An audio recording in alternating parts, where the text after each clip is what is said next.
Révélation terrible. J'ai vu mon ami en enfer par Rachel Mushala. Le Seigneur m'a montré une personne qui était proche de moi, pendant qu'elle était encore sur terre. Nous nous connaissions depuis que nous avions l'âge de 2 ans, et nous avions grandi ensemble. Nous étions comme des meilleurs amis, et nous sommes restés proches jusqu'au moment de sa mort. Alors, la raison pour laquelle elle s'est retrouvée en enfer, est parce qu'elle n'avait pas accepté le Seigneur Jésus, comme Seigneur et Sauveur. Elle avait pour habitude de fréquenter une dénomination chrétienne comme n'importe qui d'autre dans le pays d'où je viens. C'est normal pour nous de fréquenter une église, vous savez? C'est très commun, vu que c'est un pays chrétien. Ça fait partie de notre culture. Alors, elle fréquentait une dénomination chrétienne de cette manière, sans plus, mais elle n'avait pas une relation personnelle avec le Seigneur. Alors, elle vivait une vie de péché, puisqu'elle n'avait aucun engagement avec le Seigneur Jésus. Nous étions toujours proches, lorsque moi j'ai rencontré le Seigneur Jésus pour de vrai en 2012. Après ma conversion, je suis allée lui rendre visite. Elle avait constaté le changement drastique qui était arrivé dans ma vie.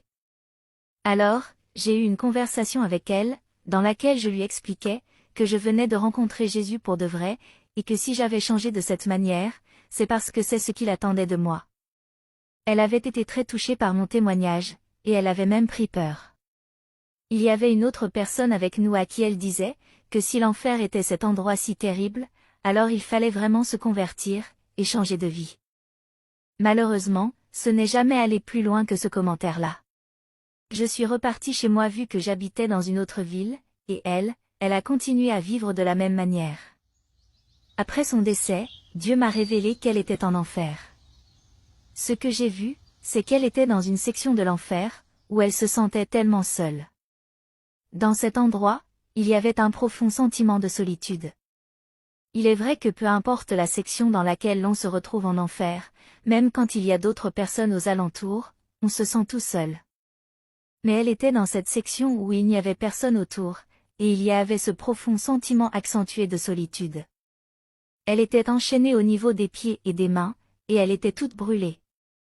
Au fait, sa chair était tellement brûlée qu'on voyait maintenant comme de la cendre sur elle. Elle avait une couleur grise cendre, et elle était dans une douleur extrême. Elle pouvait me voir, et moi je pouvais entendre ses pensées. Et j'ai aussi vu qu'on lui avait permis de voir le genre de vie que je menais sur terre. Elle pouvait voir une scène dans laquelle je revenais du travail avec une amie, et une autre dans laquelle je me retrouvais chez moi à la maison. Alors elle a pensé en me regardant, j'aimerais tellement être à ta place.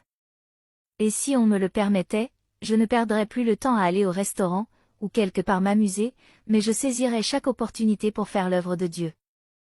Je serais soit en train d'évangéliser, ou de prier, ou de méditer la parole de Dieu, mais je ne perdrais pas mon temps à aller ça et là.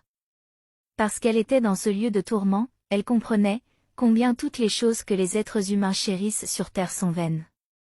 Elle comprenait maintenant qu'en fin de compte, le plus important est de faire l'œuvre de Dieu, et de se soumettre à lui pour lui plaire. Elle avait ce profond regret. Et elle pensait aussi, j'espère vraiment que quelqu'un ira enseigner les voies de Dieu à mes enfants, car je ne veux pas qu'ils viennent dans ce lieu de tourment. Elle avait effectivement laissé 3 enfants derrière elle, elle regrettait profondément, et elle souhaitait de tout son cœur que ses enfants suivraient la voie du Seigneur, et qu'ils n'iraient pas dans ce lieu de tourment. C'est à ce point que l'enfer est terrible. Elle regrette profondément. Elle aimerait pouvoir revenir, et si elle revenait, elle utiliserait chaque opportunité pour servir le Seigneur. Aller au restaurant n'est pas un péché. Mais dans ce lieu de tourment où elle se trouve, elle voit maintenant même le fait d'aller au restaurant, comme un péché, et comme une perte de temps. C'est ce qu'elle souhaite, revenir, et vivre pour Dieu.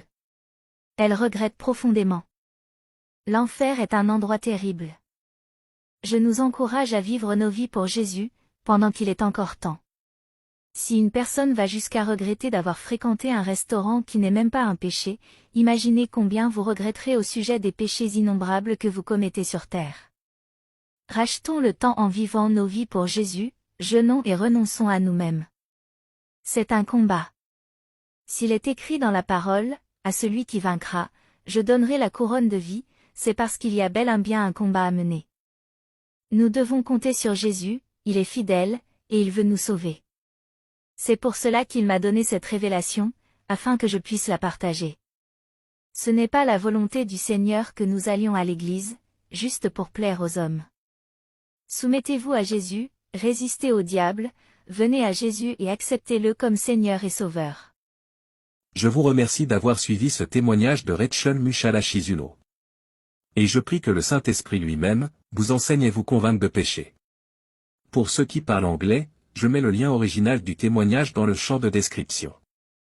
Veuillez souscrire à la chaîne, Prêt pour l'enlèvement, et sélectionner la cloche, afin d'être notifié pour de nouvelles vidéos. Shalom.